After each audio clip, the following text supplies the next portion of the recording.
नमस्कार, जन टीवी उत्तराखंड में आपका स्वागत है। मैं हूं आपके साथ भानु दीक्षित। सबसे पहले नजर डालेंगे हेडलाइंस पर।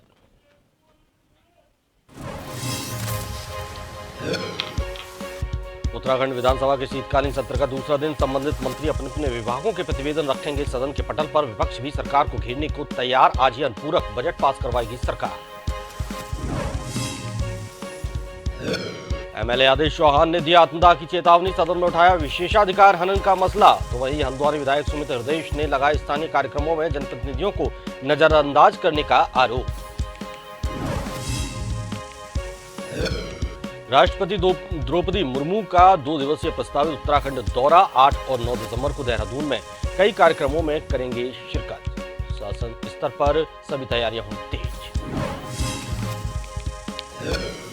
आज से शीतकाल के लिए बंद हो रहे हैं गंगोत्री नेशनल पार्क और गर्तांगली के गेट। पर्यटकों को करना होगा अगले वर्ष का इंतजार। इस बार 28,500 देसी विदेशी पर्यटकों ने की सैर। और उत्तराखंड में अगले 2 दिन मौसम रहेगा शुष्क। मैदानी क्षेत्रों में छाई रहेगी धुंध। पहाड़ों में पाला पड़ने की संभावना। मुक्तेश्वर का न्यूनतम तापमान रहा 7.1 डिग्री।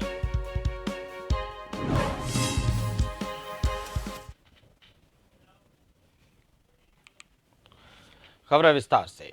उत्तराखंड विधानसभा के शीतकालीन सत्र का आज दूसरा दिन है। सुबह 11 बजने के साथ ही सदन की अहम कार्रवाई शुरू हो गई। संसदीय कार्य मंत्री उत्तराखंड विधानसभा की प्रक्रिया एवं कार्य संचालन नियमावली 2005 के नियम 300 के अंतर्गत प्राप्त सूचनाओं पर की गई कार्रवाई का विवरण सदन के पटल पर आज रख रहे हैं।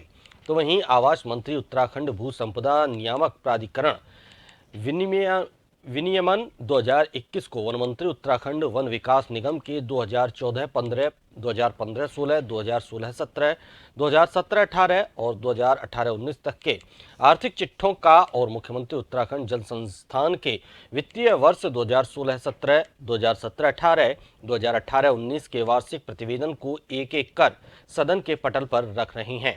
तो वहीं मत्स्य पालन मंत्री उत्तराखंड मत्स्य अधिनियम संशोधन विधेयक 2022, शहरी विकास मंत्री उत्तराखंड उत्तर प्रदेश नगर पालिका परिषद अधिनियम 1916 संशोधन विधेयक 2022, शहरी विकास मंत्री उत्तराखंड उत्तर प्रदेश नगर निगम अधिनियम 1959 संशोधन विधेयक 2022, वित्त मंत्री उत्तराखंड पेंशन हेतु सरकारी सेवा और विधि मान्यकरण विधेयक 2022, उत्तराखंड यानी उत्तर प्रदेश भू राजस्व अधिनियम 1901 संशोधन विधेयक 2022 और सहकारिता मंत्री उत्तराखंड सहकारी समिति संशोधन विधेयक 2022 को सदन में पुनः स्थापित करेंगे।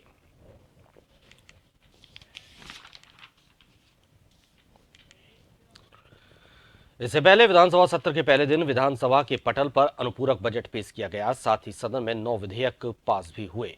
मंगलवार को शीतकालीन सत्र का आधा दिन बीतने के बाद विपक्ष बेहद ही निराश नजर आया। नेता प्रतिपक्ष यशपाल आर्य ने मीडिया से मुखातिब होते हुए कहा कि भाजपा के विधायक बिना किसी होमवर्क किए ही सदन में आते हैं, जो कि बेहद ही निराशाजनक है। वहीं भाजपा ने अपना बचाव करते हुए कहा कि विपक्ष केवल आरोप लगाने का काम कर रहा है, जबकि सभी विधायक अपनी तैयारी करके आए हैं। विस्तृत क्षेत्र होने के कारण सभी सवालों का जवाब देना संभव नहीं हो पाता।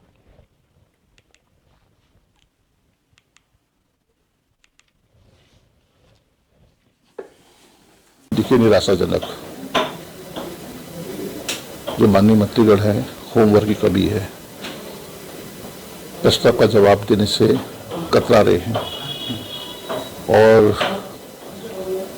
माननीय विधायक को बहुत निराशा है कि उनके जो प्रश्न लगे थे उनको उनके जवाब नहीं दे पा रही है सरकार। माननीय नेता प्रतिपक्ष की बातों से मैं एकदम सहमत नहीं हूँ। देखिए, आप एक सवाल पूछते हैं, उसका जवाब एक मंत्री देता है, तथ्यात्मक जवाब देता है, लेकिन अगर विपक्ष ये सोचे कि जो उसको जवाब चाहिए सिर्फ वही जवाब आए तो वो गलत है। हम आपको तथ्यात्मक जवाब दे रहे हैं। अगर आपको उस तथ्य में कुछ गलत दिख रहा है तो आप ज़रूर कह सकते हैं, लेकिन ये कहना कि मंत्री तैयारी करके नहीं आ रहे हैं, मंत्री ठीक से जवाब नहीं दे रहे, वो कहीं ना कहीं गलत है। नहीं, होमवर्क हम लोग कर रहे हैं, पर आपको पता है कि बहुत विस्तृत क्षेत्र होता है और उसमें हर चीज़ का जवाब देना संभव नहीं होता, सारी संकलन सूचना नहीं होती है, पर जो भी यथासंभव जवाब देने का हम लोग प्रयास करते हैं और संतुष्ट करने का प्रयास करते हैं।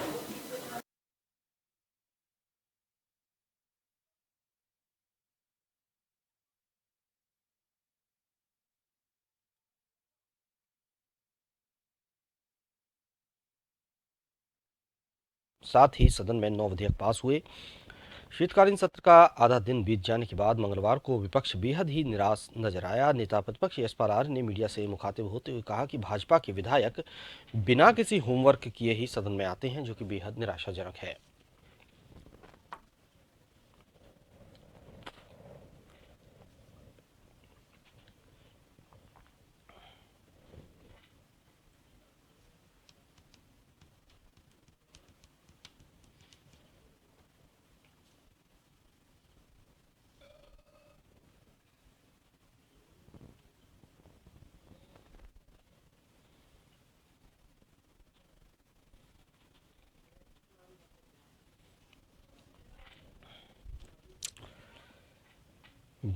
बीजेपी ने अपने बचाव में कहा कि विपक्ष केवल आरोप लगाने का काम कर रहा है। कांग्रेस विधायक आदेश चौहान ने गंभीर आरोप लगाए हैं। उचित कार्रवाई न होने पर विधानसभा के बाहर आत्मदाह की चेतावनी दी है।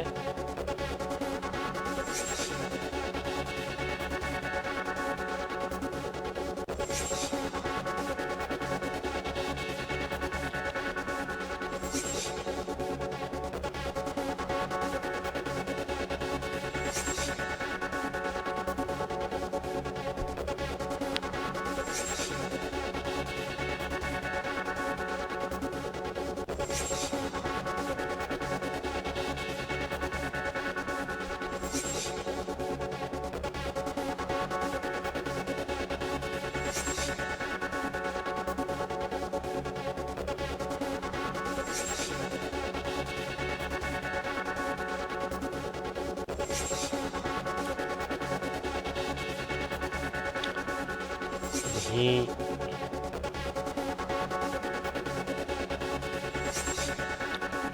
कांग्रेस विधायक की सत्ता पक्ष और पुलिस प्रशासन पर गंभीर आरोप।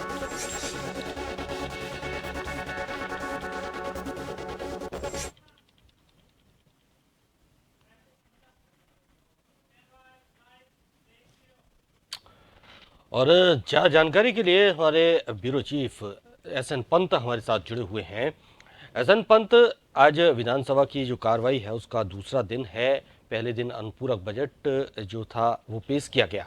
आज क्या कुछ कार्रवाई होगी? हालांकि विपक्ष भी काफी निराश नजर आया है। बिल्कुल भानु, आपको बताना चाहूंगा, उत्तराखंड विधानसभा शीतकालीन सत्र का आज दूसरा दिन है और इस दूसरे दिन की कार्रवाई शुरू हो चुकी है, जिसमें पक्ष और विपक्ष के और निर्दलीय तमाम विधायक पहुंच चुके हैं। उत्तराखंड के मुख्यमंत्री पहुंच चुके हैं, नेता प्रतिपक्ष पहुंच चुके हैं। सदन की कार्रवाई इस वक्त चल रही है। सबसे बड़ी बात है कि सदन की कार्रवाई जो कल, अगर हम बीते दिन की बात करें तो बीते दिन में तमाम विधेयकों को सदन के पटल पर रखा गया है, अनुपूरक बजट को सदन के पटल पर रखा गया है और इसके अलावा प्रश्नकाल के दरमियान विधायकों ने अपने अपने क्षेत्र की तमाम समस्याओं को संबंधित मंत्रियों से जवाब पूछा है। आज अगर हम प्रश्नकाल की बात करते हैं तो तमाम विधायकों के जो प्रश्न आज लगाए गए हैं उनके मद्देनजर वो अपने अपने क्षेत्र की समस्याओं को प्रश्नकाल के माध्यम से उठाने का प्रयास करेंगे। और आज जो सदन की कार्रवाई का जो प्रक्रिया होगी उसमें अगर आप देखेंगे तो आपदा का नियम 310 के तहत कांग्रेस ने मांग की है कि उसको बड़ी प्रमुखता के साथ उठाया जाएगा। हालांकि विधानसभा अध्यक्ष नियम 58 की ग्राह्यता पर ही उसको सुनने का काम करेंगे। इसके अलावा अगर हम बात करते हैं उत्तराखंड विधानसभा शीतकालीन सत्र के दूसरे दिन की कार्रवाई में, तो जो विधेयक प्रस्तावित किए गए थे उनको आज पारित कराया जाएगा, यानी आज उनको पास किया जाएगा। जो महिला आरक्षण संबंधित विधेयक को सदन के पटल पर रखा गया है उसको पास कराया जाएगा।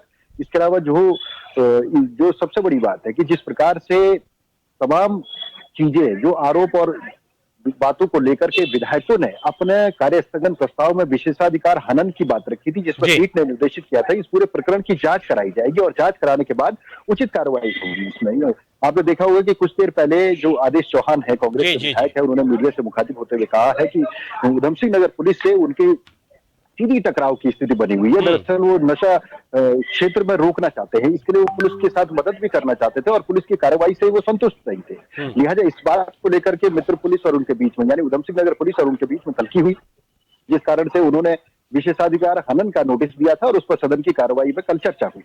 हालांकि विधानसभा की पीठ के बाद जो निर्देशित किया गया है उसके बाद उन्होंने ये भी कहा है कि अगर उचित कार्रवाई नहीं होती है तो वो आत्मदाह करने तक की नौबत विधानसभा के बाहर आ सकते हैं और इसकी चेतावनी उन्होंने दी है। जहां तक सदन की कार्रवाई का सवाल है तो आज जो अनुपूरक बजट विभागवार अनुशाएं जो मांगी जाएगी उसको आज पारित कराने का काम राज्य सरकार की ओर से किया जाएगा, जिसमें संसदीय कार्य मंत्री प्रेमचंद अग्रवाल महत्वपूर्ण भूमिका निभाने वाले हैं। हालांकि विपक्ष की जो रणनीति है, विपक्ष इसका वॉकआउट करने का प्रयास भी करेगा, वॉकआउट करने के साथ साथ कटौती प्रस्ताव लाने का प्रयास भी करेगा, लेकिन विपक्ष की मांग है कि सदन की कार्यवाही को 5 तारीख तक चलाया जाना चाहिए। लेकिन कार्य मंत्रणा समिति की बैठक में जो सिफारिशें दी गई थी उसके मद्देनजर अगर बात करते हैं तो उसमें 5 दिसंबर तक का जो एजेंडा था वो सेट किया गया था। लेकिन जिस प्रकार से कल के बीते रोज में विधानसभा की कार्रवाई संचालित की गई है, तमाम विधेयकों को एक साथ रखा गया है, जो अध्यादेश है वो सदन के पटल पर रखे गए हैं, अनुपूरक बजट को सदन के पटल पर रखा गया है। आज विभागवार उस पर अनुज्ञाएं मांगी जाएगी, यानी सदन में आज विभागवार अनुपूरक बजट को पास कराया जाएगा। तो इससे ये लगता है कि विधानसभा की कार्रवाई के लिए अब अतिरिक्त जो बिजनेस है वो नहीं है। ऐसे में सदन की कार्रवाई भी अंतिम दौर में पहुंच सकती है, यानी 5 तारीख तक सदन की कार्रवाई चलेगी नहीं चलेगी इस पर असमंजस बना हुआ है। इसको लेकर विपक्ष ने आवाज उठाई थी। और सबसे बड़ी बात तो भानु, विपक्ष ने एक और सवाल उठाया जिसमें सत्ता पक्ष के विधायक भी हैं और विपक्ष भी हैं, जिन्होंने कहा कि जो उनको विधायक निधि विकास के कार्यों के लिए दी जाती है उसको जब वो खर्च करने के लिए ग्राउंड पर उतरते हैं तो 30% का नुकसान हो जाता है, वो जीएसटी के रूप में चला जाता है, रॉयल्टी के रूप में चला जाता है। अभी उनको अगर 3 करोड़ 75 लाख के करीब उनको वार्षिक तौर पर विधायक निधि मिलती है, उसको बढ़ाने के लिए उन्होंने 5 करोड़ की मांग की है, जिसमें सत्ता पक्ष और विपक्ष के विधायक भी है। हालांकि ये अपने आप में बड़ा सवाल है, जब जनप्रतिनिधि ही जीएसटी देने से कोताही करने लगे तो आम जनता के बीच में क्या संदेश जाएगा? क्या पक्ष हो क्या विपक्ष हो, यानी तमाम विधायक जो जनप्रतिनिधि हैं अगर वो जीएसटी को देने से इतराते रहेंगे, कतराते रहेंगे, तो फिर जनता जीएसटी को लेकर के क्या सवाल खड़ा करेगी? इसको लेकर के भी हंगामेदार असर आज विधानसभा की कार्रवाई में देखने को मिलेंगे। हालांकि नियम 58 में भी चर्चा होगी और अनुज्ञाएं जब विभागवार प्रस्तुत की जाएंगी, बजट पास कराया जा रहा होगा, तो उस समय विपक्ष काफी हंगामा करेगा।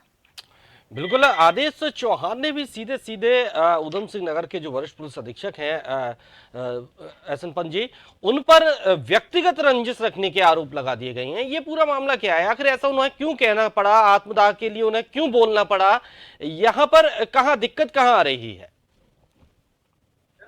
बिल्कुल, देखिए, अगर हम कांग्रेस विधायक की जुबानी अगर बात करें या उनके मुताबिक जो सदन के पटल पर उन्होंने विधानसभा के अंतर्गत विशेष जो हनन का प्रस्ताव लेकर के उन्होंने चर्चा की थी, उसमें पीठ ने सुना, उसमें उन्होंने कहा कि उधम सिंह नगर पुलिस ने सबसे पहले उनके गनर को उनसे छीनने का काम किया है। इसके अलावा उन्होंने कहा है कि जहां पर चोरी हुई थी, जो डकैती हुई थी, वो उसका खुलासा चाहते थे, लेकिन समयबद्ध चरणबद्ध तरीके से पुलिस ने उनका सहयोग नहीं किया। लिहाजा उन्होंने सीओ से लेकर के पुलिस के कप्तान तक तमाम शिकायतें करने के बाद बदले की भावना से उनको प्रताड़ित करने का काम किया गया, जिसको विशेषाधिकार हनन के प्रस्ताव के मद्देनजर वो विधानसभा अध्यक्ष से व्यक्तिगत मुलाकात उन्होंने की। इसके अलावा उन्होंने मुख्यमंत्री से मुलाकात की और जब विधानसभा की कार्रवाई संचालित हो रही थी उस दौरान उन्होंने कार्यस्थगन प्रस्ताव के साथ साथ विशेषाधिकार हनन प्रस्ताव में इस बात को प्रमुखता से उठाया, जिसमें उनके साथ उनके कांग्रेसी विधायकों ने उनका समर्थन किया।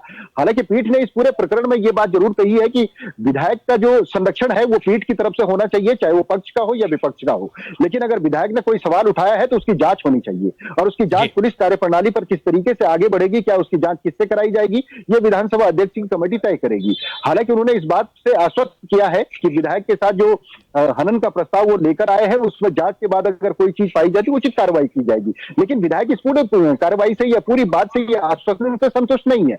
उन्होंने कहा कि अगर ड्रग्स को रोकने के लिए उधम सिंह नगर जिले में वो पुलिस की उचित कार्रवाई चाहते हैं और ऐसे में पुलिस कार्रवाई नहीं करती है तो वो उनके खिलाफ कार्रवाई चाहते हैं और उनके खिलाफ अगर कार्रवाई नहीं होगी तो लिहाजा वो यहाँ पर बकायदा विधानसभा के सामने आकर के आत्मदाह करने का प्रयास करेंगे। यानी उन्होंने सीधी एक चुनौती दी है। विपक्ष के विधायक हैं, हालांकि अलग बात है, आरोप और प्रत्यारोप का दौर चलता रहेगा, लेकिन एक जनप्रतिनिधि और विधानसभा का सदस्य होने के नाते विधानसभा अध्यक्ष उनके गार्जियन भी हैं, संरक्षक भी हैं और ऐसे में अपनी आप बीती उन्होंने सदन के पटल पर रखी है। अब देखना यह होगा कि क्या वाकई में जो कमेटी इसको जांच आगे बढ़ाएगी, क्या उसमें क्या पाया जाता है, क्या विधायक को जो विशेषाधिकार हनन का प्रस्ताव था उस पर कारगुजारी होगी या उचित कार्रवाई उस पर की जाएगी, ये देखने वाली बात है।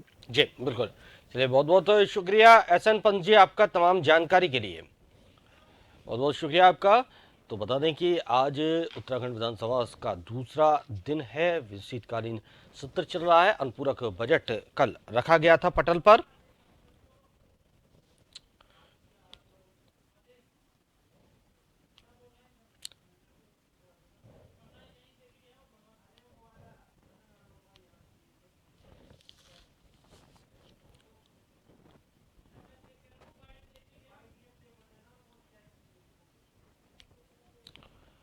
तो वहीं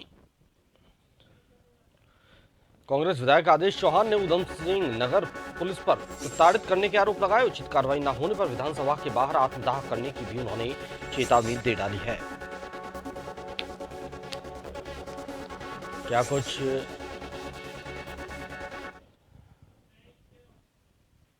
आदेश चौहान मीडिया से भी रूबरू हुए, उन्होंने अपनी पीड़ा मीडिया के सामने रखी। क्या कुछ उन्होंने कहा है, आइए आपको सुनवाते हैं। देखिए, ये उत्तराखंड का उच्च सदन है और सारी जनता की निगाह इसकी तरफ रहती है और उत्तराखंड के हर नागरिक की जिम्मेदारी सदन की है कि भाई वो सुरक्षित रहे, खुशहाल रहे, उसको रोजगार मिले, शिक्षा मिले, चिकित्सा मिले। अगर एक विधायक को सुरक्षा नहीं होगी, उसके प्रति अगर पुलिस विभाग लापरवाही करेगा तो इसका जिम्मेदार तो हमारे पास, क्योंकि मैं मुख्यमंत्री से मिला, अध्यक्ष महोदय से भी मिला था, तो मेरे पास सदन एक आखिरी विकल्प था और मैंने उनसे ये बात कही कि 26 तारीख की बात 26 अगस्त की घटना है और 3 महीने से अधिक समय होने के बाद भी उनको गिरफ्तार नहीं किया जाता। और अब आपको सीधे लिए चलते हैं, उत्तराखंड विधानसभा की कार्रवाई जारी है। आपको दिखाते हैं सीधे उत्तराखंड विधानसभा की कार्रवाई। प्रीतम सिंह इस वक्त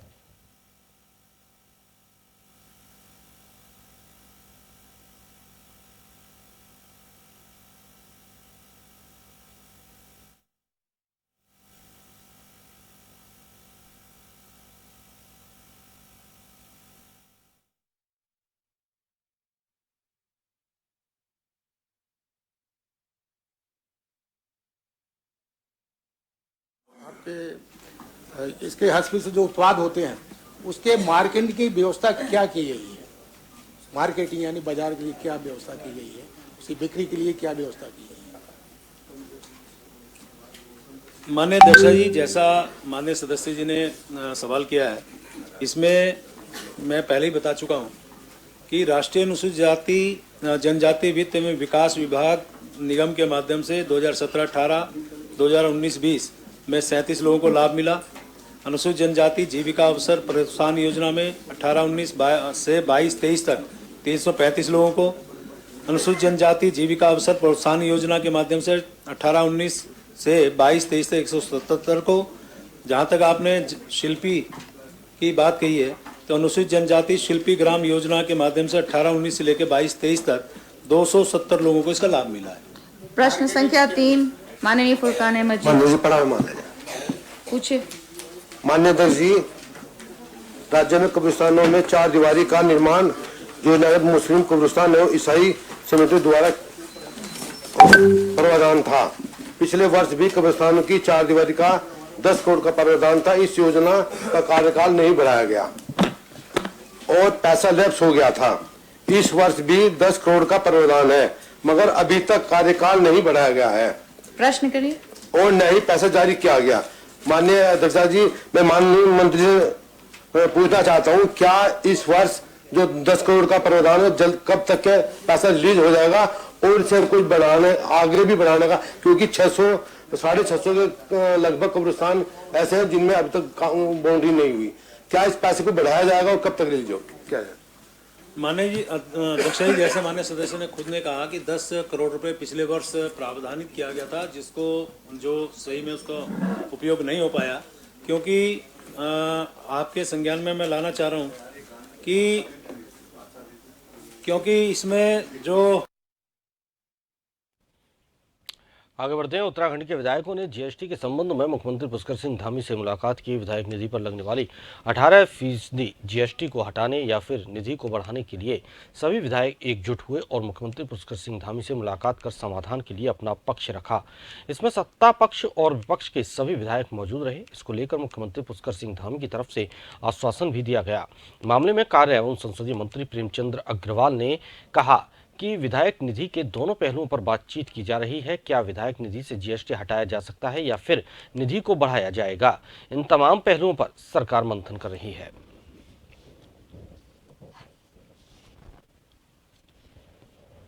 3 करोड़ 75 लाख रुपए प्रति विधायक को यहाँ मिलती है। उसमें आप जानते हैं कि जीएसटी उस पर लगती है 18%। तो कुछ हमारे माननीय विधायकों का ये कहना था कि 3 करोड़ 75 लाख में यदि 18% जीएसटी जाएगा तो लगभग 65-70 लाख रुपया जीएसटी में चला जाता है। तो हमारे माननीय विधायकों की मांग ये थी कि ये जीएसटी समाप्त किया जाना चाहिए ताकि 3 करोड़ 75 लाख रुपए पूरा उपयोग माननीय विधायकगण कर सकें। माननीय मुख्यमंत्री जी के सामने ये विषय आया है, बहुत गंभीरता से सरकार इसमें विचार कर रही है। माननीय मुख्यमंत्री जी ने आश्वस्त किया है कि उस पहलू पे भी विचार करेंगे, क्या उसे जीएसटी समाप्त कर सकते हैं क्या। राष्ट्रपति द्रौपदी मुर्मू 8 दिसंबर को 2 दिवसीय दौरे पर देहरादून आ रही हैं। इस दौरान वे यहां द प्रेसिडेंट बॉडीगार्ड स्टेट स्थित आशियाना में रात्रि विश्राम करेंगी। राष्ट्रपति 8 और 9 दिसंबर को देहरादून में रहेंगी। उनका प्रस्तावित कार्यक्रम शासन और संबंधित संस्थाओं को मिल चुका है। राष्ट्रपति मुर्मू 8 दिसंबर को देहरादून पहुंचेंगी। इसके बाद वो राजभवन जाएंगी। रात को वो आशियाना में विश्राम करेंगी। 9 दिसंबर को राष्ट्रपति पहले लाल बहादुर शास्त्री प्रशासनिक अकादमी मसूरी में भावी IAS अफसरों को संबोधित करेंगी। इसके बाद दिन में दून विश्वविद्यालय के दीक्षांत समारोह में बतौर मुख्य अतिथि शामिल होंगी।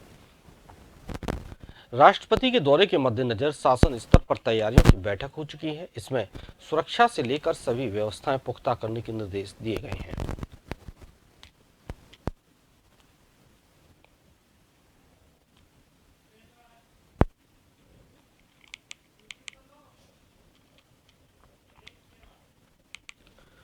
पर्वतारोहण और ट्रैकिंग के लिए प्रसिद्ध गंगोत्री नेशनल पार्क और गर्तांगली की सैर के लिए पर्यटकों को अगले वर्ष 1 अप्रैल तक का इंतजार करना पड़ेगा। पार्क और गर्तांगली के गेट आज से शीतकाल के लिए बंद किए जा रहे हैं। इस बार गंगोत्री नेशनल पार्क में पर्यटकों की संख्या के साथ ही राजस्व अर्जित करने का भी रिकॉर्ड बना है। इस बार 28,500 पर्यटकों ने पार्क की सैर की, जिनमें 800 से अधिक विदेशी सैलानी भी शामिल रहे। जबकि पार्क प्रशासन को प्रवेश शुल्क के रूप में 60 लाख रुपए से अधिक का राजस्व प्राप्त हुआ है। इससे पूर्व वर्ष 2019 में 18,883 पर्यटकों ने पार्क की सैर की थी। गेट बंद करने के दौरान गंगोत्री नेशनल पार्क के कनखू बैरियर, भैरव घाटी, नीलांग बैरियर और गर्तांगली जाने वाले लंका पुल बैरियर पर कार्यक्रम आयोजित होंगे। इस बार पार्क की सैर करने वाले पर्यटकों की संख्या काफी अधिक रही है।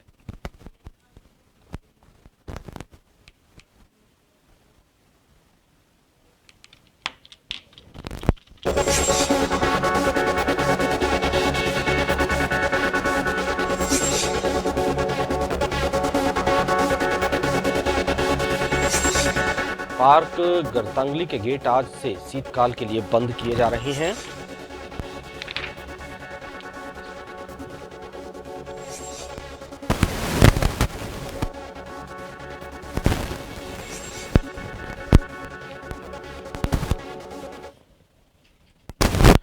खबर चमोली जिले की गोपेश्वर मुख्यालय की है, जहां नगर के एक प्रतिष्ठित पब्लिक स्कूल के शिक्षक पर छात्रा के साथ दुष्कर्म के प्रयास का आरोप लगा है। छात्रा ने शिक्षक की हरकतों से परेशान होकर परिजनों को जानकारी दी, तब गोपेश्वर थाने में पॉक्सो एक्ट के तहत मामला दर्ज हुआ है। शिक्षक ने छात्रा को अश्लील मैसेज भी भेजे हैं। बताया गया है कि आरोपित शिक्षक कुछ समय से छात्रा को स्कूल में ही परेशान कर रहा था।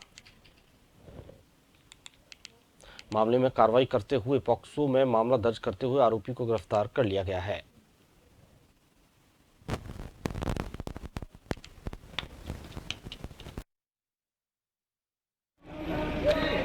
इसके संज्ञान में थाना गोपेश्वर में एक ये मामला आया था कि एक छात्र जो है छात्रा के साथ उसी के स्कूल में टीचर द्वारा भद्रता की जा रही थी लगातार, जिसका उसके द्वारा विरोध किया गया और उसने जब अपने परिजनों को बताया, परिजनों के द्वारा जब पुलिस के संज्ञान में मामला लाया गया, हमने तुरंत इसमें FIR दर्ज करा के इसकी अरेस्टिंग की है और इसमें जो भी पोक्सो अधिनियम और अन्य जो धाराएं हैं उसके आधार पर कार्रवाई की जाएगी। इसी के साथ इस बुलेटिन में फिलहाल इतना ही। देश प्रदेश की ताजा तरीन खबरों के लिए आप देखते रहिए जन टीवी।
से कर रही समझाइश। इस वक्त एक बड़ी खबर, शाहबाद से नाहरगढ़ में मोबाइल टावर पर चढ़ा युवक, टावर पर चढ़ने के कारणों का नहीं लगा स्पष्ट पता।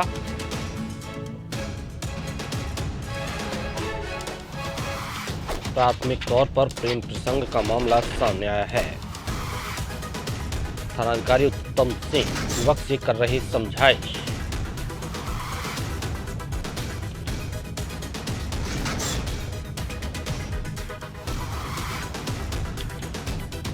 शाहबाद से इस वक्त की ये बड़ी खबर आ रही है, जहां एक युवक टावर पर चढ़ गया है। प्राथमिक तौर पर प्रेम प्रसंग का मामला सामने आया है। थानाधिकारी उत्तम सिंह युवक से समझाइश कर रही हैं। सच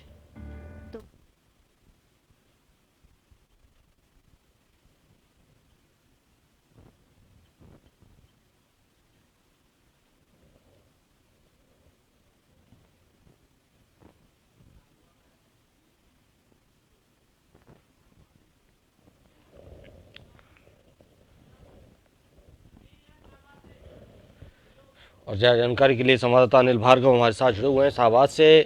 अनिल, एक शख्स के मोबाइल टावर पर चढ़ने की सूचना आ रही है, पूरा मामला क्या है? जी बिल्कुल भानु, मैं आपको बता